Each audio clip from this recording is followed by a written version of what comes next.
Het is de vraag of de toekomstplannen voor het Zeeuwse busvervoer haalbaar zijn. De details die moeten goed uitgewerkt worden. Want de details, dat is de praktijkuitvoering. Het gaat om de klant en om de passagier en die moet vervoerd worden. Zo vlekkeloos mogelijk. En verder in deze uitzending.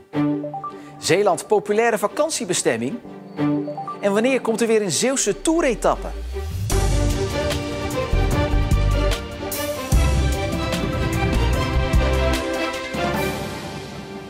Goedenavond. Het plan om bussen voortaan alleen nog maar aan de randen van dorpen te laten stoppen en het vervoer naar die haltes over te laten nemen door deelauto's en fietsen is niet helemaal haalbaar. Dat zegt de voormalige directeur van de gemeentelijke vervoerscentrale Zeeland, Simon van Hoeven. In het verleden is er volgens hem al geëxperimenteerd, maar dat was geen succes. Simon van Hoeven stond tot eind 2020 aan het hoofd van de gemeentelijke vervoerscentrale Zeeland BV, waar tot nu toe al het kleinschalige vervoer geregeld wordt. Hij is kritisch op een aantal punten van het plan. Bijvoorbeeld over de deelauto's en de deelfietsen die er onderdeel van uitmaken. We zijn in 2011 en in 2012 zijn we al met deelmobiliteit begonnen. Mensen die hun auto hadden en die altijd niet gebruikten om die te laten delen door anderen. Er is heel veel tijd en geld in gestopt.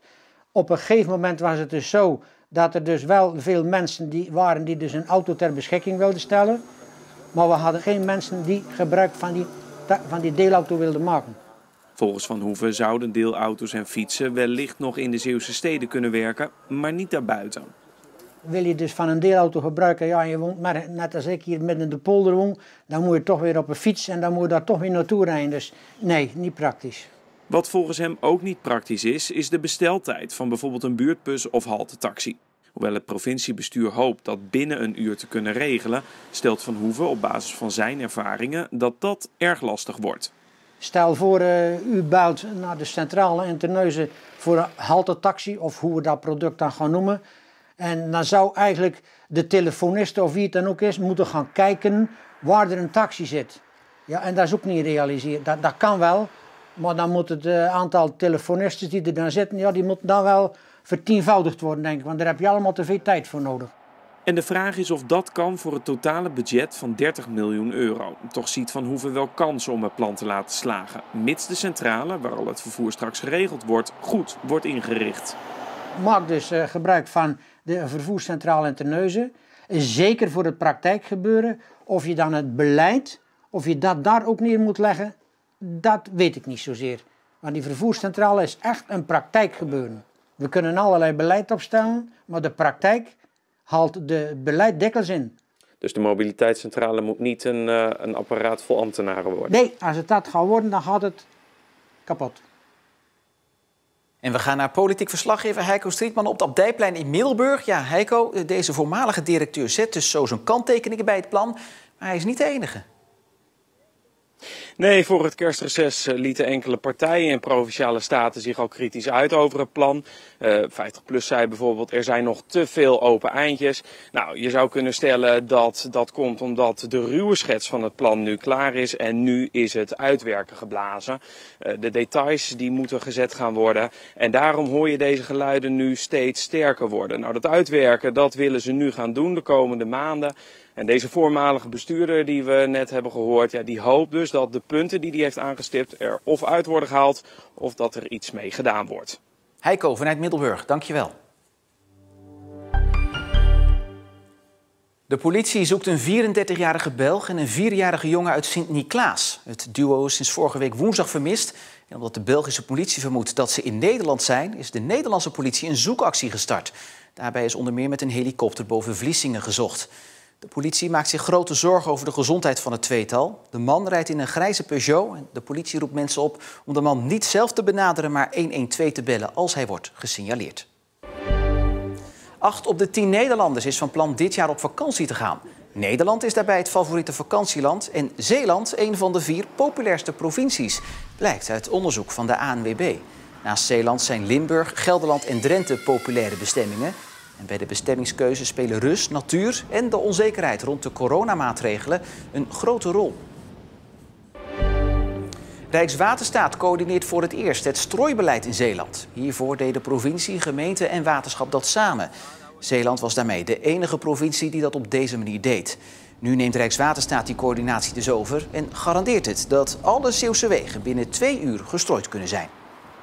Hier hadden we nog sommige wegen die we binnen 2 uur en 3 kwartier strooiden. En we hebben nou gezamenlijk gekeken van nou kunnen we die 2 uur halen en dat is gelukt. Nou ja, we willen eigenlijk ook zorgen dat het zout daar komt waar het moet komen. En daarvoor hebben we op grote schaal automatisch strooien ingevoerd.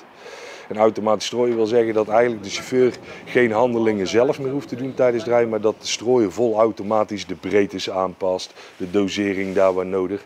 Dus dan komt echt het zout waar het moet liggen. En het personeel van ziekenhuis Zorgzaam in Terneuzen is vanmorgen getrakteerd op macarons, zoals hier op de spoedeisende hulp. De zoete koekjes komen van een bedrijf uit de buurt die het zorgpersoneel een hart onder de riem wilde steken. Derde maandag van januari staat altijd weer wereldwijd bekend als Blue Monday of Deprimaandag. En ja, wat een betere dag om die uit te kiezen voor een lekker extraatje. Het is mooi weer. Van binnen weten we niet hoe het hier gaat vandaag. Maar dan is dit toch een hele leuke ondersteuning, een leuke stimulans om verder te gaan. En in het begin van de coronacrisis werden ziekenhuizen nog bedolven onder de tractaties. Dat is nu al een heel stuk minder. De macarons werden dan ook met alle liefde aangenomen. En straks in deze uitzending, wanneer komt de Tour de France weer eens een keer naar Zeeland? Maar nu eerst, de Bonte Vlinder. Het is de naam van een nieuwe onderwijsvorm in Sluis. Bedoeld voor kinderen tussen de 3 en 7 jaar oud, die in het reguliere onderwijs niet goed mee kunnen komen. En in deze nieuwe onderwijsvorm worden de kinderen in een kleine klas geplaatst en maandenlang geobserveerd om te kijken wat het beste bij hun past. Het project is een samenwerking tussen het onderwijs, de kinderopvang en de gemeente. De Bonte Vlinder, dat is een groep, in een kleine setting, waar kinderen die wat extra aandacht nodig hebben, die een bepaalde vraag hebben om beter tot ontwikkeling te komen, maar wat dat nog niet helemaal duidelijk is, die kunnen daar naartoe. Het is een heel laagdrempelig voorziening waarbij kinderen nog geen zware dossier hoeven te hebben, maar waarbij we als professional denken: wat is hier nou nodig? Wat heeft dit kind nodig? Wie is dit kind?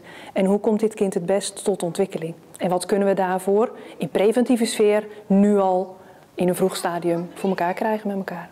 In de perspectiefgroep worden de kinderen 3 tot 6 maanden geobserveerd door de leerkracht en een pedagogisch medewerker. De bedoeling is dat de leerling daarna met op maat gemaakte hulp weer terug kan naar het reguliere onderwijs. Je gaat niet denken in termen van welke school voor speciaal onderwijs is het beste voor deze leerling. Maar wat moet ik doen in de reguliere setting om dit kind een optimale kans te geven voor een goede ontplooiing. Elsma Belis is leerkracht bij de Bonte Vlinder. Het is heel uitdagend in die zin van, het is heel anders dan dat we vroeger gewend waren toen we nog op het regulier onderwijs werkten. Nu ben je veel meer op het gedrag gericht in plaats van op de leerstof. In de klas wordt veel geobserveerd en er is regelmatig overleg met de ouders en de ouderschool van de kinderen. Wanneer is het voor u als docent geslaagd? Het is geslaagd sowieso in de periode dat ze hier zijn, dat je ontwikkeling ziet. Dat kinderen zich goed voelen in de groep. En dat we handvaten kunnen aanbieden aan de school waar ze dan weer terug naartoe gaan, zodat ze weer gewoon in hun vertrouwde oude klas weer verder kunnen. Dan is het geslaagd. Voor jou, mama. De Tour de France komt nog een keer naar Zeeland. Daar is gedeputeerde Johannes de Bat zeker van. De vraag is alleen wanneer. De provincie hoopt op 2024 of 2025. Want dan komt de grootste wielerwedstrijd ter wereld wellicht weer naar Nederland. Want Rotterdam en Den Haag hebben zich namelijk kandidaat gesteld voor de start. En Zeeland hoopt daarvan te profiteren. Eind november werd duidelijk dat Zeeland zich officieel kandidaat stelt voor een rit in de Tour de France. Een bericht van bijna 2 maanden geleden. Wat is er daarna gebeurd? De brief is verstuurd. Ik neem aan dat die is aangekomen op het hoofdkantoor van de ASO in Parijs. En daarna is er nog niks gebeurd. Dus wij wachten af wat die reactie wordt. Schitterend gezicht. En een etappe waar nog lang over gesproken gaat worden. De Tour kwam de afgelopen jaren 2 keer naar onze provincie. In 2010 reden de renners van Rotterdam naar Brussel een flink aantal kilometers door onze provincie. En in 2015, 7 jaar geleden inmiddels, was de finish van de tweede etappe op Neeltje Jans. Dat is krap. Ik denk dat het Kruipel is. Tour de France is een wereldwijd fietsevenement met groot aanzien. Het Zeeuwse bedrijfsleven heeft in 2015 ook heel erg het binnenhalen van die etappe ondersteund. En nu ook weer zegt juist het bedrijfsleven van provincie, als je Zeeland op de kaart wil zetten, is zo'n toeretappe daar echt een goed instrument in. En eigenlijk haken wij daarop aan. Entrez, ah, il est là, bonjour, ça va bien? Zeeland probeert al enkele jaren om de Tourwinnaar hier te halen. Samen met het bedrijfsleven dus, dat meebetaalt aan de komst van de Tour. Net als in 2015, want er is al enkele jaren een sponsorstichting. Wat het nu zou kosten is nog niet duidelijk volgens debat. En de vraag is ook, hoe groot is de kans dat de Tour weer komt? Die kans zou je bijna kunnen zeggen, die is 50%, namelijk ja of nee. Maar zo werkt het natuurlijk niet. De kans is wel ietsje groter en dat heeft te maken met 2015. In 2015 heeft de directeur van de Tour de France gezegd, dit was een succes. Ik zou dat graag willen herhalen en dan ook iets meer kilometers in Zeeland doen. À Zeeland. Dus er ligt een belofte dat ze een keer terug gaan komen. Maar we weten ook dat dat dan echt een aantal jaar kan duren. En ja, aangezien Rotterdam zich nu kandidaat heeft gesteld samen met Den Haag, wordt die kans weer wel ietsje groter. Le village du Tour de France, mesdames et messieurs, pour cette belle étape. Het is een kans, het is hoop, het is een verwachting, het is een belofte, het is van alles. En voorlopig is dat ook waar we staan. En sportverslaggever Stefan Nijpjes is hier aangeschoven. Ja, de ambities zijn duidelijk. Ja. Zijn er nog meer kapers op de kust? Ja, Limburg heeft zich ook officieel kandidaat gesteld. Kijk, het zit zo. Rotterdam en Den Haag die willen het Grand Départ, de start van de Tour naar Nederland, te halen in 24 of 25. Rotterdam wil dan de eerste dag een proloog organiseren. Tweede dag zou dan een etappe zijn tussen Rotterdam en Den Haag. En de derde dag, ja, daar begint het al een beetje spannend te worden. Want de vraag is of er überhaupt een derde dag in Nederland komt.